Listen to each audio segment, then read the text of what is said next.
is Paweł Limanówka, as said by the lovely lady before me. And I'm basically a developer for the last 15 years, living off developing stuff, for like 11 plus years living off Java mainly. Currently I work for Luxoft at UBS account. And today I wanted to share with you some of my experiences and also things that I have found out lately about building web applications that employs Comet communications pattern, Ajax calls, and various factors that can limit your web application performance. Okay, so let's start.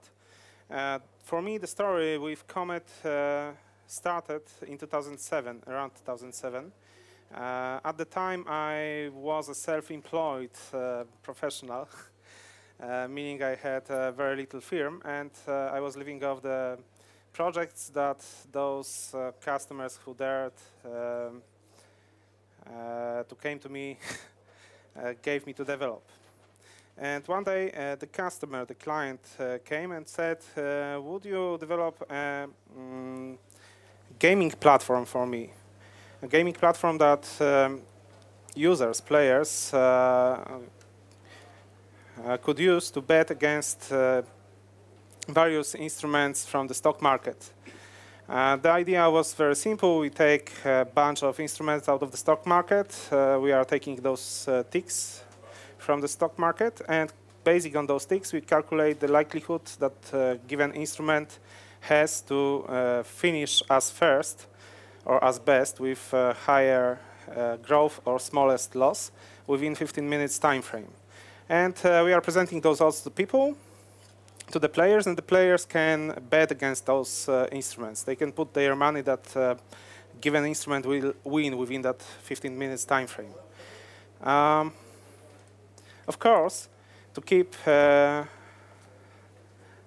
customer happy, to keep the business running, you have to earn on such bets. So what we are presenting to the people are odds that are calculated for every tick change coming from the stock market. And also you are calculating changes for the multiplier of that player will get if his bet comes true, if his instrument wins. So basically the application would be pretty simple in basic ideas.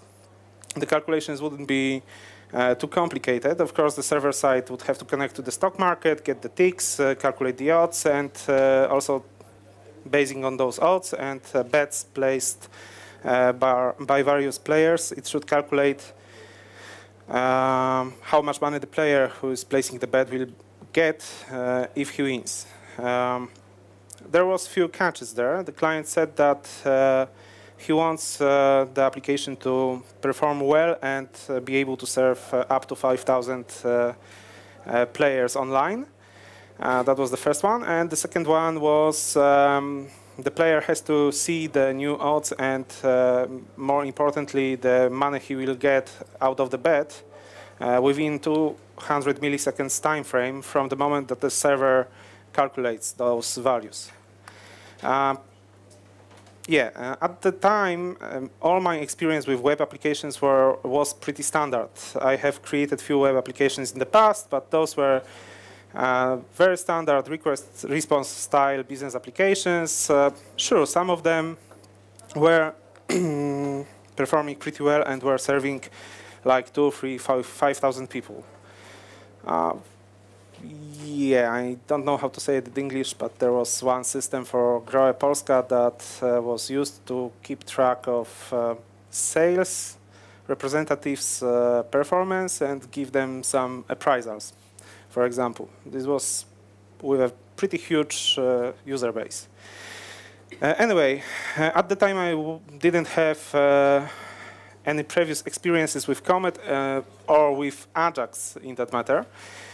So, as ignorance is a bliss, I thought that it will be pretty simple to develop that application. So almost instantaneously, I said to the client, yeah, okay, I will do it. Just give me 1 week to make a quick proof of concept, to iron out any possible pitfalls along the way, and I can sign a contract. Yeah, that was stupid, right? Anyway, by the way, the client was a startup, so he didn't have a big budget for that application to run it. So he was talking about the commodity hardware and low budget for upkeep, etc. After some talk, after some discussions, we have agreed that the commodity hardware means a bunch of ordinary PCs that shouldn't cost more than 3,000 euros, and that we shouldn't spend more than 200 euros monthly for the internet connection and other, costs associated with running those servers. Okay, let's take a quick look. As I said, ignorance is a bliss, so I said to the client that I will do it, and then I just jumped to coding the proof of concept. At the beginning, as I didn't have had any previous experiences, and I knew only the very basic request-response scheme for the HTTP, which looks pretty much like this. So at the beginning, my idea for the application was also pretty simple. It was basically request-response, the ordinary one, extended with one JavaScript timer that will employ XHR or some other mechanism to call the server every second or so. And I presented that idea to the client. He wasn't particularly happy because that meant that his players won't get updates in 200 millisecond time frame window from the moment that server computes. They would rather get those updates once per second. But he said, OK, let's do it. So I did. The coding was simple, proof of concept style, So in a few days, I had that demo up and running on my server. Yeah, I have used the spare server in the server room, which had parameters similar to what we have expected from the real hardware. And it happened that that server was collocated at ATM, and it was using 10 megabits internet connection. And at the time, it was 2007, as I said, for 200 euros per month, you could get cable connection with 10 megabits uplink if you tried really hard. So that was my limit. Anyway, I created that simple proof of concept type application, deployed it to the server, and started testing. And pretty soon, it turned out that I failed miserably. No matter what I did, I couldn't fulfill requirements. I could do 5,000 users, no problem there, or 200 milliseconds there, no problem there still, but not both those things together. It didn't play it out as I imagined. So the first lesson I have learned is think hard and do a small pause before you say to your client that, yeah, you'll do it. Testing is a must, right? Even before you sign a contract. Unfortunately, that was too late for me, so I had to take a closer look at reasons why my application behaves so poorly. So the first thing I examined was the way application communicates with the server and how much time does it take. It turned out from simple measurements that it took about 180 milliseconds to get information out of the server with single client. Server was located in the server room with connection comparable to what I would expect later on. And my office had an average internet connection, which we have agreed with the client, 1 megabit uplink, downlink, and 256 kilobits uplink, and an average ping of 60 to 70 milliseconds. At the times, that was an average internet connection. I believe that even now, those values are pretty good. Anyway, it turned out that The client side sees information coming from the server 180 milliseconds after the request is sent.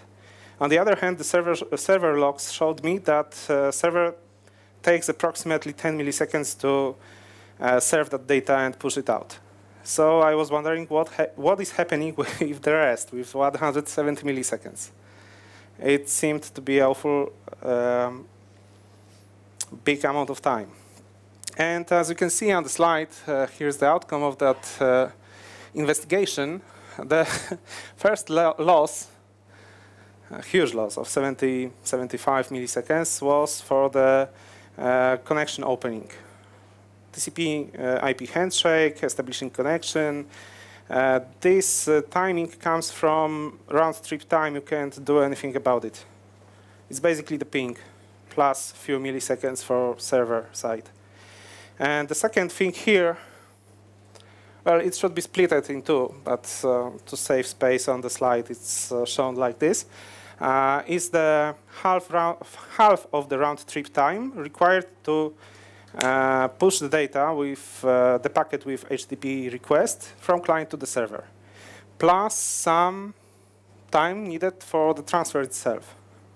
Yeah, I know it seems awkward that I'm talking about the two times.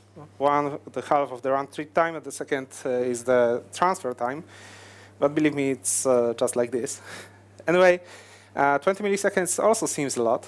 But that comes from the simple fact that most users uses asymmetric DSL connection with low uplink speeds.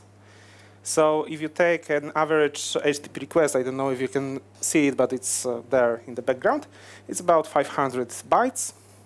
And with 256 kilobits per second uplink, it takes about 20 milliseconds to transfer that data. OK, then the server takes his time to process the request and push response. Because the server has very good connection uplink connection compared to the client, and the client downlink connection is also pretty good. It's 1 megabit. The data is transferred back in 10 milliseconds. At least in my case, the data package was about 350 to 400 bytes. That's why only 10 milliseconds. And sorry, response transfer and the server processing 10, right? And then there goes the second half of the round trip time between client and the server. So this should be split in two, and the second part should be at the bottom. But to save space, I have just put it there. Well, this doesn't seem right. My server takes only 10 milliseconds to process the request and only like 5 milliseconds to push the response. So 180 milliseconds, which is very, very close to hard requirement that I have agreed on, 200 millisecond stops for the signal latency, isn't a safe value for me. And this situation, it just sucks. Most of the time is wasted on the networking layer. It's just like you would, before the computer era. You would be a player, then you are picking a phone, dialing your bookmarker. Then you are waiting a minute for the connection. Then somebody picks the phone and says, please wait, all the bookmarkers are serving other clients. And you are waiting another minute. And then the other side, bookmarker finally picks the phone. And the first thing you have to do is introduce yourself. So you are saying, hi, I'm Paweł Limanówka from Kraków, age blah, blah, social security number, blah, blah, blah, blah, blah. It takes half a minute. And then bookmarker tells you the odds. 3159, and hangs up. OK? So the first part, the dialing part, is that connection opening round trip time. The second part, when you are waiting for the bookmarker becoming available, is the round trip time for the request, right? The third part, when you are introducing yourself, is transferring the request. After all, you have to say to the guy who you are. He cannot trust everybody.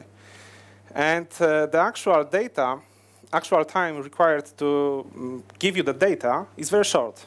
But you are wasting a lot of time before that happens. So This is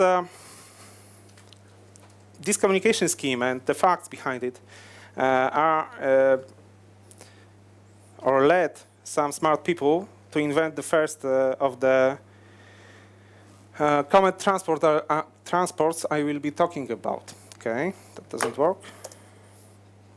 The first Comet transport that I will be talking about is a long pooling, and long pooling is a pretty clever hack. If you think about it, there's not big difference between request-response communication scheme and the long pooling scheme. For every piece of data that you get from the server, you are still doing an HTTP request. The only thing that is happening is that you are shifting all those times that are pretty long to the point in time which is before the data actually becomes available to you, before the server knows what to say to you. And when the server knows what to say to you, he responds pretty quickly. Responses pretty quickly. In my case, switching from HTTP request response communication scheme to long pooling was pretty easy also. There's not much difference in code. The only difference you have to implement is calling your server up front and then on the server side suspending the connection until the server has the data to push out, right? And at the moment that the server has data to push out, the main thread that computes the data signals all the awaiting connection threads to push out the data. They are doing their job. JavaScript side gets data, displays it, updating the web page, and at that instant, it goes to the beginning of the loop and is calling the server again, just to be ready to have an ongoing connection at the moment for the next time that data will be ready, right? So this is going from that. This is going from that scheme when you are calling, waiting, then waiting for the bookmarker to become available, then waiting, then introducing to yourself, and finally getting data 2 minutes later when it's too late, to the scheme when you are calling the bookmarker, also waiting, introducing yourself, and then you are hearing, OK, please hold. I will give you the data when I will have it. And then the bookmarker suspends the connection, puts the line on hold, and you are waiting, OK? You know that nothing bad happens. Nobody will place the bet and spoil your day. You will be the first one to hear about the new odds, etc. And at the moment the bookmarker has new data for you, he gets the line unsuspended and tells you the data. So it's very fast for you to get the data very near the moment that they become available at the source. For me, it dropped latency from 180 milliseconds to just 55 milliseconds. The whole process of the communication takes 180 milliseconds as before, but you are notified about the new data 55 seconds after they are created on the server side.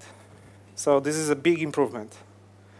It's a very small change in client-side code and server-side code, and very big improvement in terms of service level that you are providing to your customer. Yeah, and what I have learned also during that proof of concept phase by typing in some queries into Google, that there is something called Comet, which is an umbrella term under which various communication schemes, clever ones, and various solutions are, gathered. And that I really don't know anything about this term at that moment in time. So I learned about my own ignorance. And a moment later, after I started Googling Comet term, I found out that there is a myriad. I'm sorry. I found out that there is a lot of libraries that I could use to implement at least the client side. So this is a good thing. If there will be a time, I'll be talking about those libraries at the end. For the moment, for the long pooling connection communication schemes, there are some pros and cons that comes with it. Okay. The pros, the main benefit you get is that the signal latency when broadcasting something from server to the clients is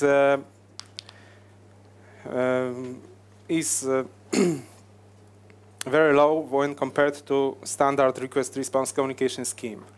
And also, this is a web-friendly communication scheme because all you do is issuing request-response, HTTP, ordinary HTTP requests, but only in different, with different timing, a bit earlier. So the connection stays open, but for a very short period of time. It is well within the parameters of the standard request-response scheme for most applications. So using that long pooling method, you won't get any bad behavior, or chances for getting bad behavior from network infrastructure are low. Also, if the client side is implemented well, there are no side effects like page constantly loading effect. But there are also bad sides or downsides of this communication method. One of those downsides is that communication latency could be reduced even further if you wouldn't using HTTP. If you are using HTTP, standard HTTP protocol and standard JavaScript, you cannot do binary transfers. So all your data has to be encoded in the text form as for example, JSON or something like that. There's nothing you can do about it, and this is one of the downsides when comparing to other Comet-style communication schemes. The other is that with each pool, we are still using the full request and response. So we are still transferring a lot of data in the HTTP request, and we are still using a lot of network bandwidth. And also, this communication scheme isn't very good for high-frequency messaging or high-frequency pushes because of the previous point. Because with each message push, your clients will have to hit your server with full HTTP request, and that takes time. And you have to remember that you won't be able to go below that 180 milliseconds between two signals that you are getting from the server. Or in practice, that would be multiplied by 2, so it would be like more like 350 or something like that. So anyway, that's not a good communication method for high-frequency trading, for example, or for developing internet web-based games. And last but not least, this communication method suffers from same domain policy that most internet browsers implement. That means that your web page won't be able to call the server that sits within other domain than the domain from which original web page was loaded from. So that means that logic that realizes those server-side pushes and broadcasts signals from the server side to the clients has to be implemented within the same server, or has to be running on the same machine that the general purpose business logic of your applications runs. This is a pretty serious downside if you are thinking or considering building some big solutions with a lot of online clients. I will be talking about that later at the end, hopefully. Anyway, there is a last downside, which I didn't mention here, that standard long pooling method uses XML HTTP request object from JavaScript, and not all browsers implement that. So there are some differences between browsers that you have to take care of. If you are using a good library for Comet, the chances are that this library also implements callback pooling. Callback pooling is a smart workaround for situations when your browser doesn't support XHR. It basically employs a sort of JavaScript hack to continue working even if the browser doesn't have XHR support. And also, by accident, it also allows you to break the same domain policy without need for browsers that support cores. Anyway, this hack is pretty simple, and it's built around the fact that URL specified for the script tag within HTML code can point to any domain, not only to the domain from which main web page was loaded. And also, JavaScript can put any value in that property of the script tag at runtime. And at the moment that JavaScript puts the new URL to that property of the script tag, the browser will start to download that resource from that URL, which would be a JavaScript fragment. And at the moment that resource is downloaded, browser will execute that JavaScript fragment for you.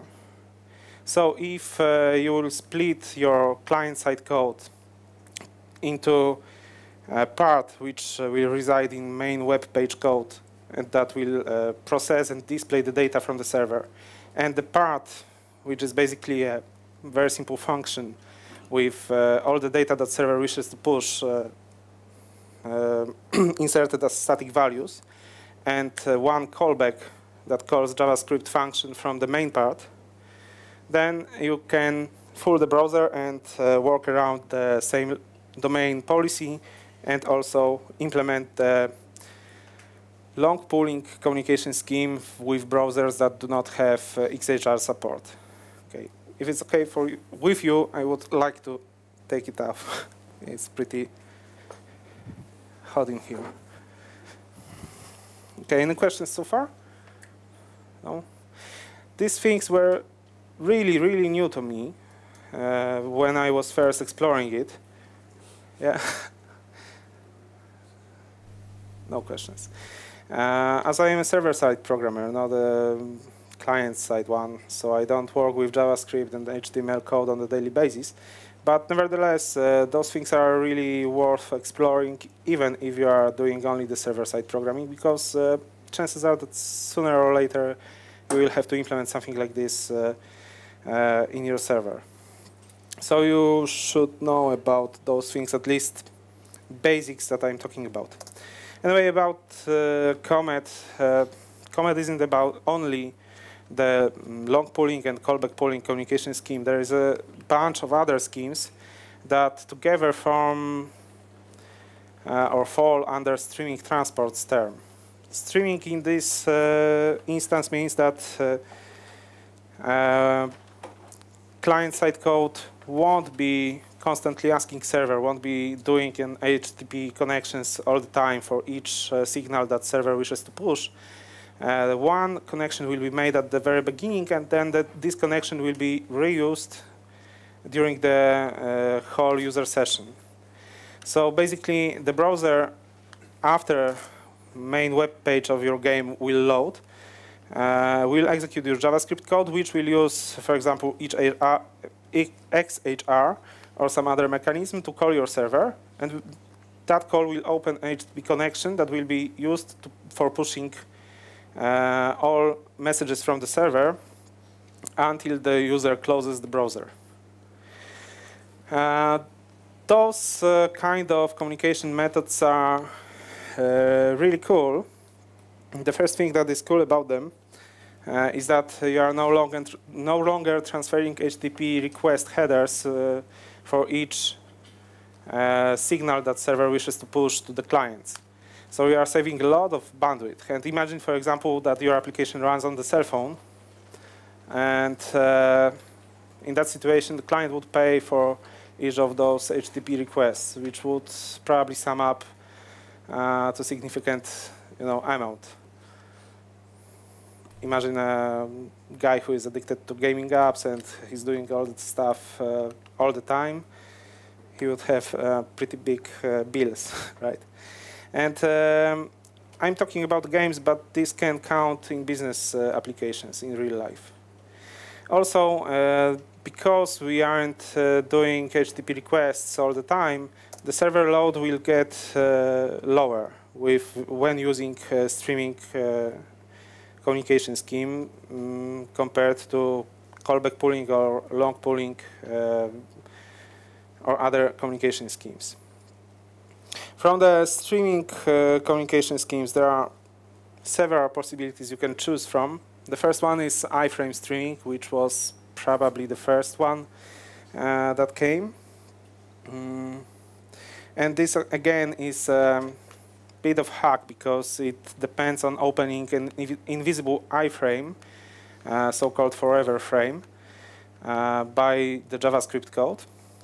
Basically, what you do, you are embedding within your main web page a tag that would, an iframe tag that would load some data generated by the server, and you are setting that iframe tag so that it would be invisible to the users.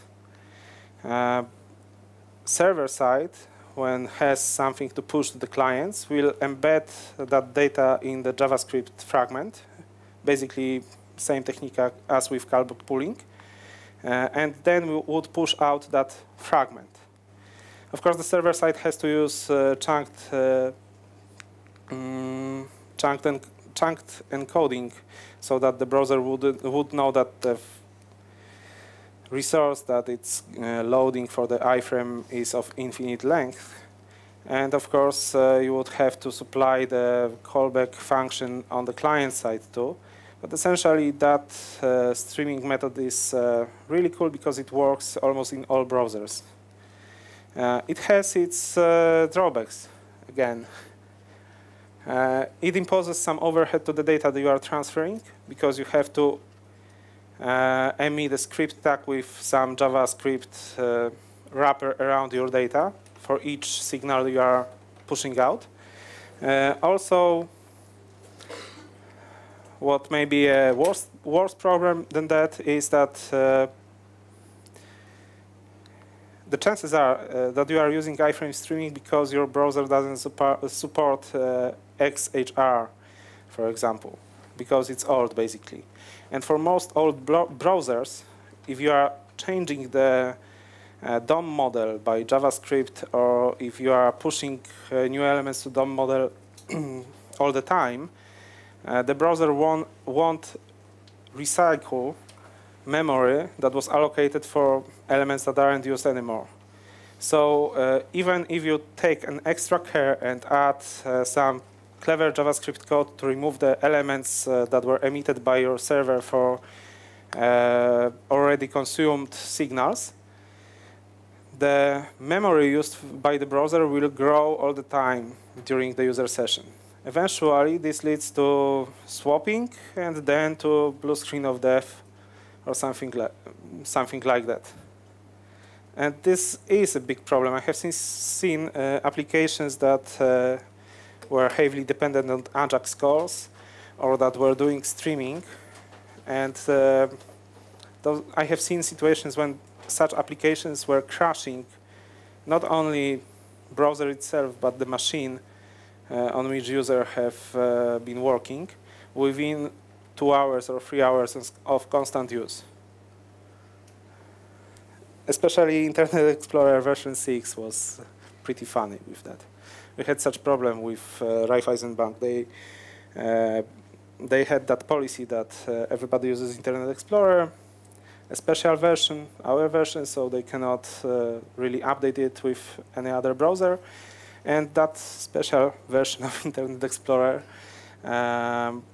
just didn't clear the memory that was used for DOM elements already removed from the web page. And since application was JavaScript heavy and it was changing the DOM all the time when the user navigated within the menus or where the data come, after 2 or 3 hours of using that application, Internet Explorer just used all the available memory on the workstation, and then the workstation crashed with the blue screen of death. And it was really, really funny to see, and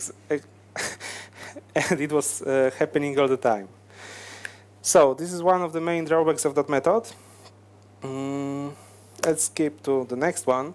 The next one is XHR streaming. For most of the browsers and most of the browser versions that are around right now, you can use XML HTTP request API to make a JavaScript call to the server. And with this method, server doesn't have to push any additional script tags or JavaScript envelopes around the data that it wishes to send to the clients. So there is a very little overhead added to the data stream, and also there is no such thing as DOM pollution. So the problem I was talking about with the iframe streaming doesn't exist anymore. And from the downsides, various browsers supports or behaves differently when you are using XHR. So you have to take an extra care when coding the client side, or again, you should use a well-proven library for this. The bottom line is that not all browsers supports it even now. For example, mobile browsers frequently doesn't support XHR.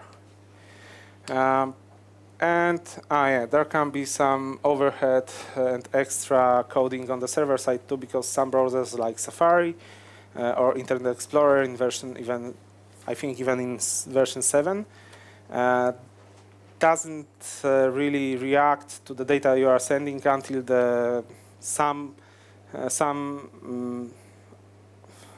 until the data reaches 256 bytes or something like that.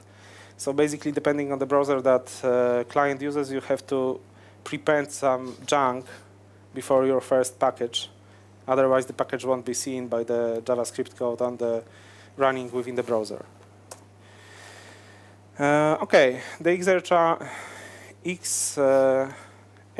streaming is pretty common nowadays, but since HTML5 is coming, there are some other streaming methods that are exploiting HTML5 properties. The first one is using server-side events. And this is a very nice streaming method.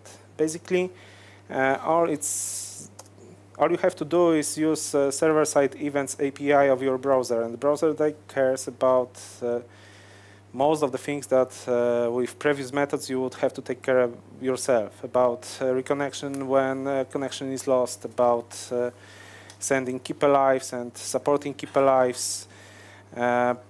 It does all those things transparently, so your JavaScript code is really, really slick and clean.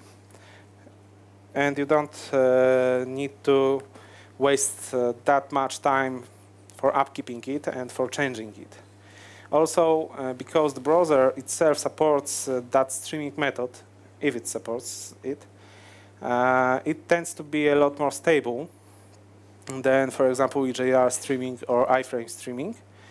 And because it's a pure HTTP-based communication scheme, it's pretty network infrastructure friendly.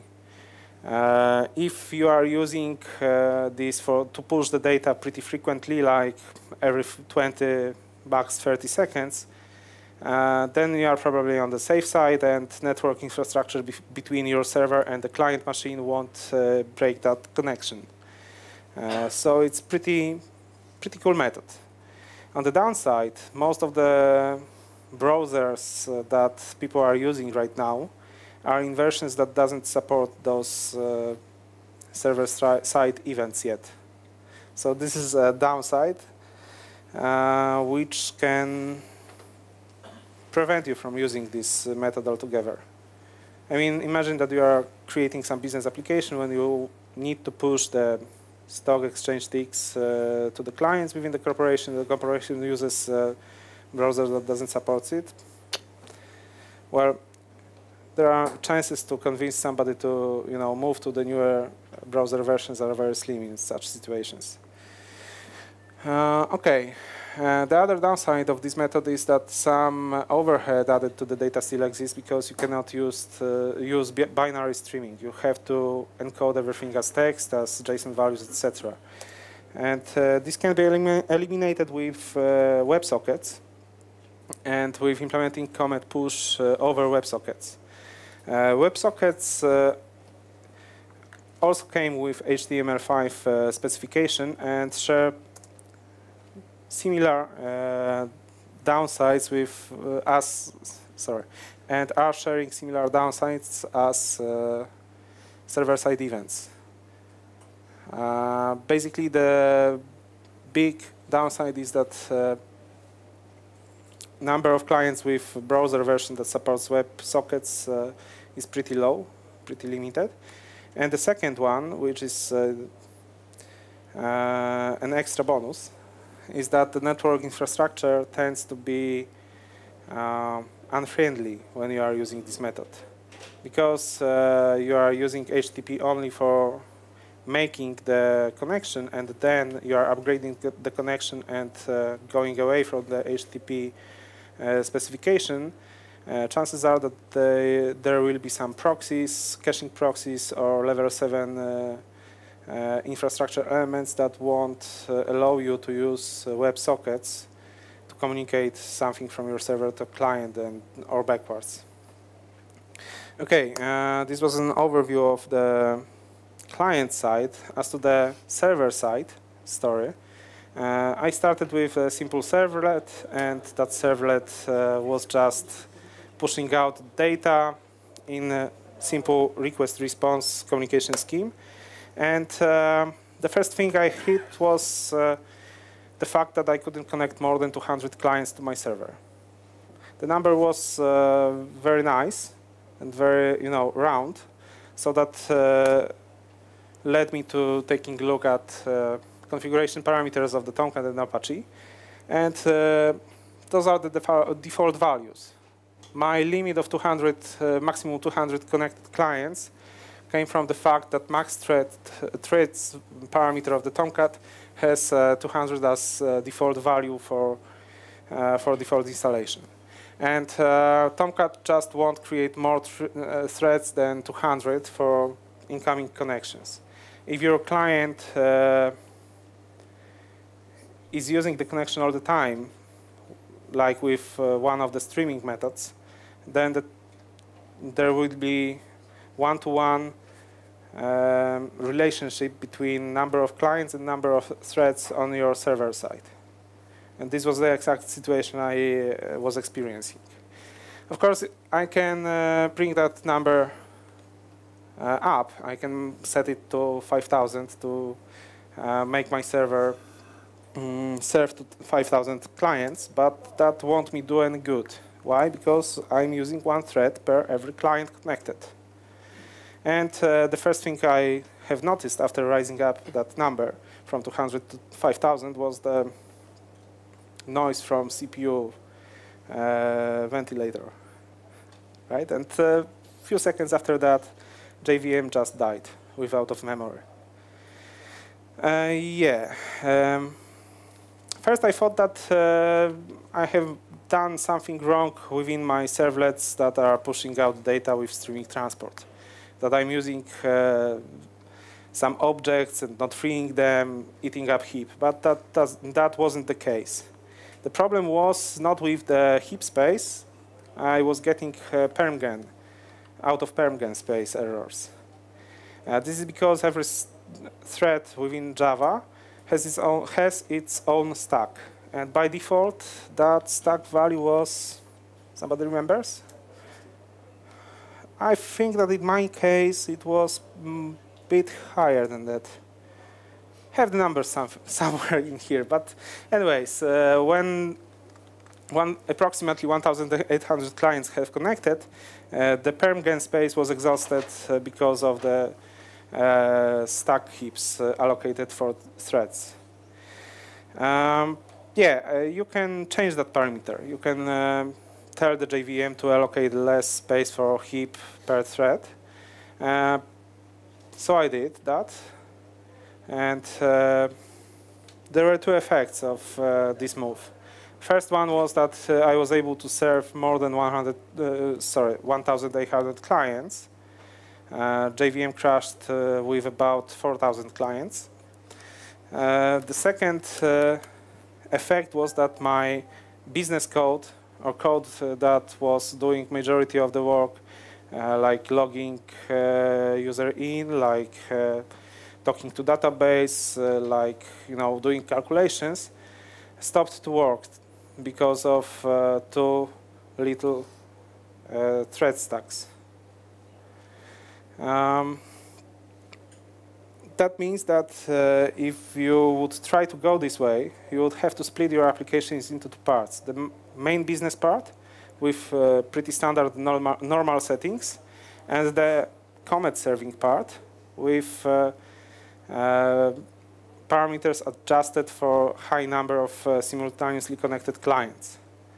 And that means also that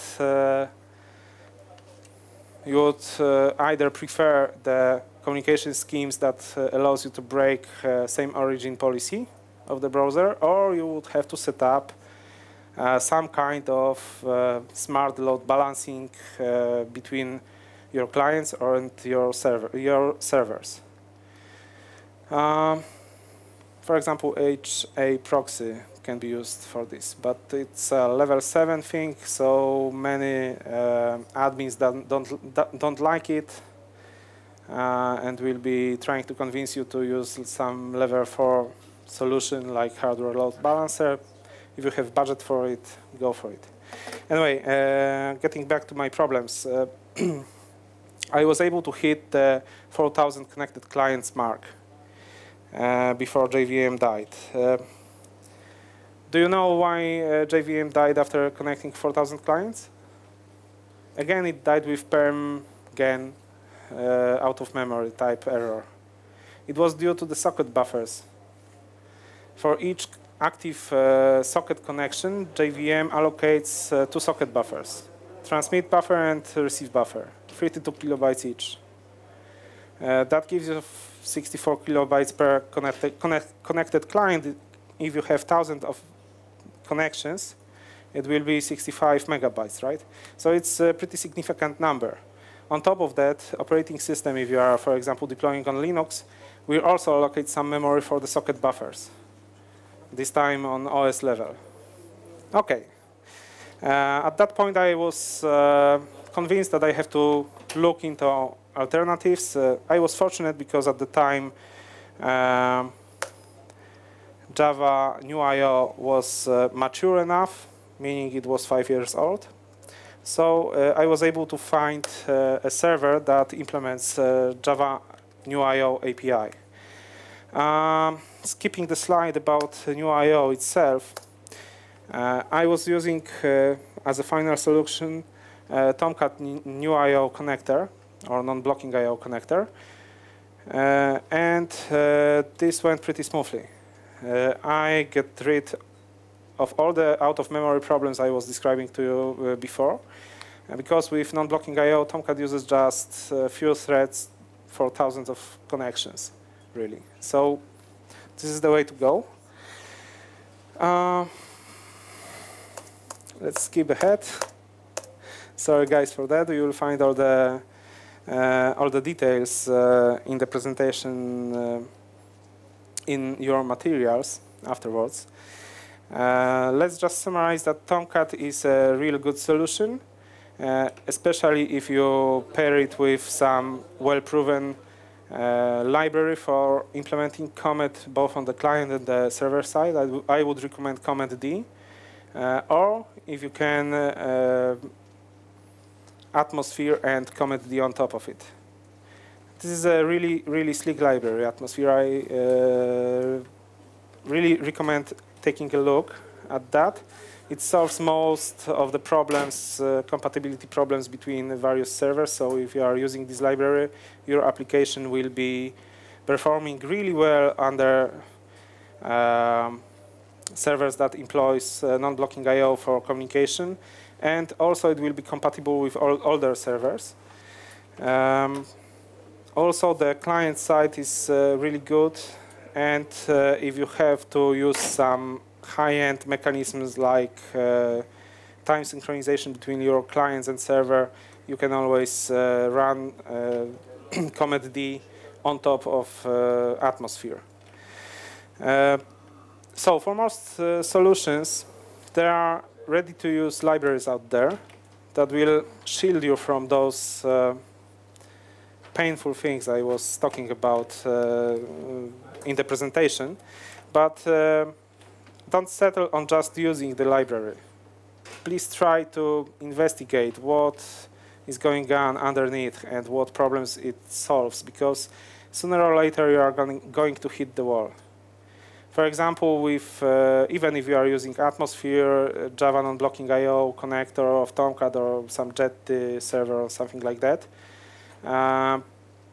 you won't be able to max out hardware you have, because all those solutions are targeted at serving standard HTTP servlets and standard web applications. And for example, with non-blocking I/O, you can use one direct byte buffer, which is allocated in host memory, to avoid copying data from the JVM memory to the host memory, which will be then handed over to the system layer to copy it to the socket buffers and so on.